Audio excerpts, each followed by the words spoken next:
اعوذ بالله من الشیطان الرجیم. یا ایها الذین آمنوا اتقوا الله حق تقاته ولا تموتن.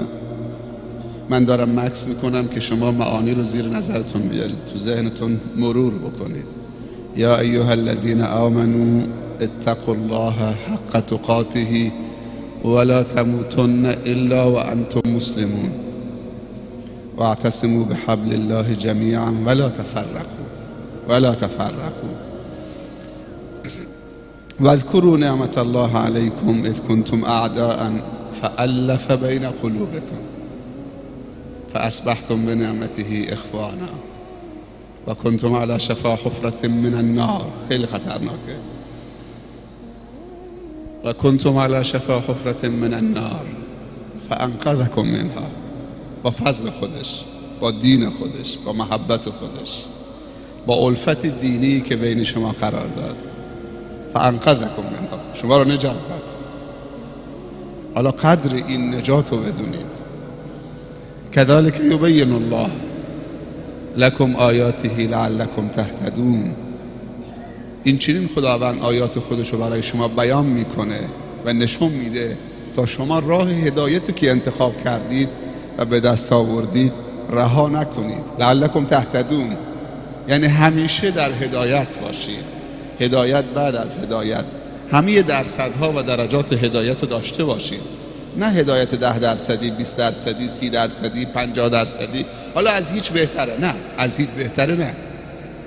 هدایت 100% کامل تو همه زمینه ها، نه تنها تو بعد عبادیش یا معنویش و روحانیش، تو بعد سیاسیش نیاز به هدایت هست، تو بعد علمیش نیاز به هدایت هست، تو بعد اجتماعی نیاز به هدایت هست، تو بعد اقتصادی هدایت در بعد اقتصادی یعنی ربا نخوردن، یعنی احتکار نکردن، یعنی کلاه سر مردم نگذاشتن.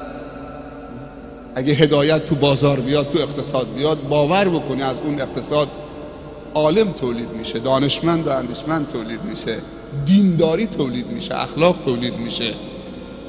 همه به هم وصله، چون این اقتصاد ما باید ببریم تو زندگیمون.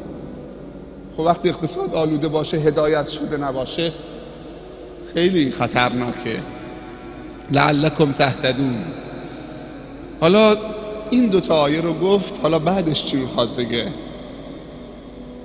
6 تا آیات بعدی چی میخواد بگه خداوند؟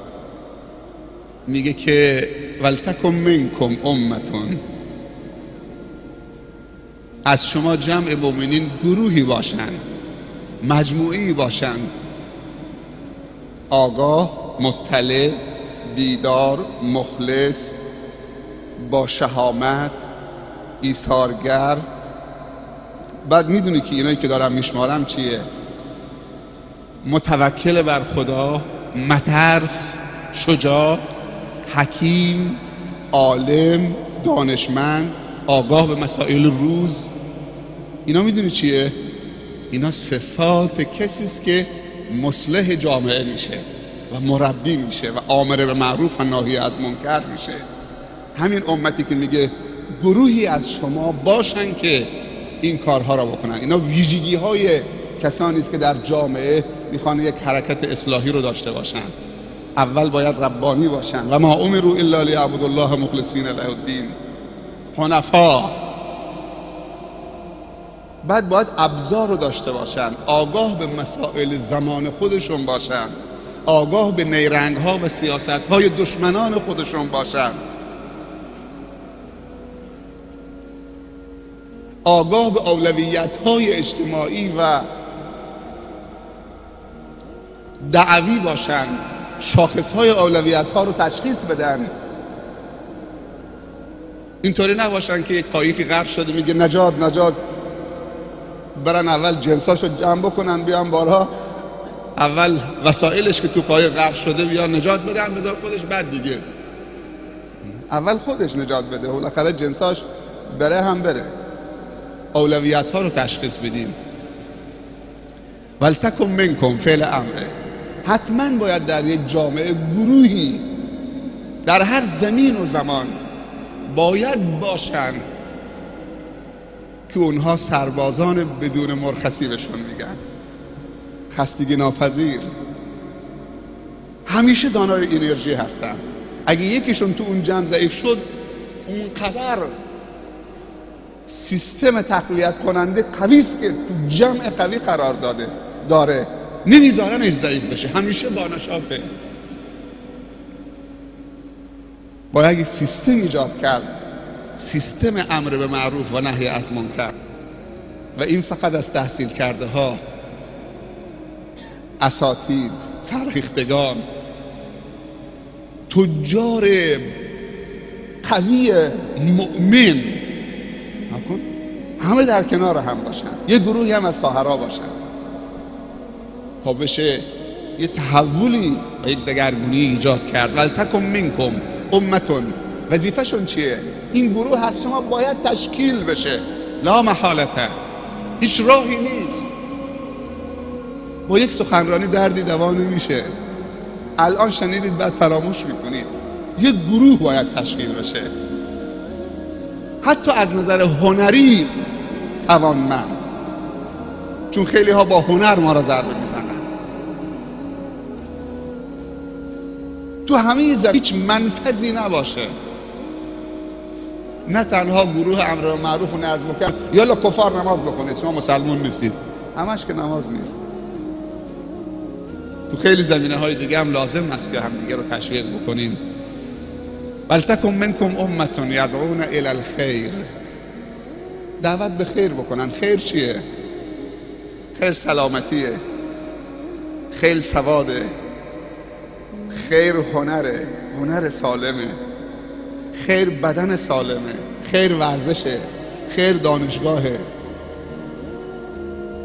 خیر ابزار اینترنت بلد بودن، کامپیوتر بلد بودن، استفاده صحیح از اینها کردن، ارتباط داشتن، هنر ارتباطات، بتونید برخورد اجتماعی قوی داشته باشید، رفتارهای سالم داشته باشید، خیر اقتصاد، خیر نماز، خیر روزه هست. اینا جای خودش، همه این مسائل جای خودش.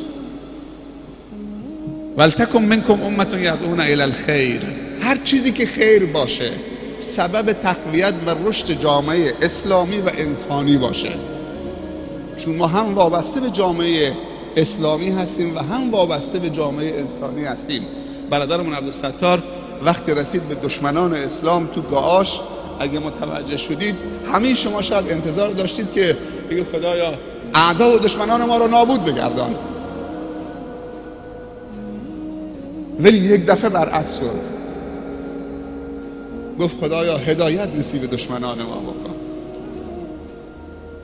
از این غافلیم، ما فقط میخوایم نفرین بکنیم که همه چیزو نابود بکنیم، در صورتی که اگر یه نفر از اونها هدایت بشه چی میشه؟ الان موج اسلام خواهی و اسلام طلبی در اروپا و غرب غوغا داره میکنه، خیلی مدرن و پیشرفته تر از ما. نمیدونم قبلا گفتم یا نگفتم، بحث ژن‌های برتر، آمار که گرفتن نشون داده که در هر 1 میلیون نفر در آلمان 6000 ژن برتر وجود داره. 6000 ژن برتر در هر 1 میلیون نفر، و هر ژن برتر در این 6000 نفر یک دانشمند معادل پروفسور حسابی، یعنی در ازای هر 1 میلیون نفر در آلمان 6000 پروفسور حسابی، در ژاپن 5600، در ایتالیا سوم. اما در ایران ما که چقدر پیشرفته هم هست و چقدر استعدادها نهفته است، در هر 1 میلیون نفر 1.5 نفر فقط. اگر این ژن‌های برتر مسلمان بشن، اسلام امروز داره تحقیقی میشه، میدونی چقدر جواب میده؟ 12 نفر در ناسا ایرانی هن. 12 نفر از گردانندگان ناسا پایگاه فضایی آمریکا ایرانی هن.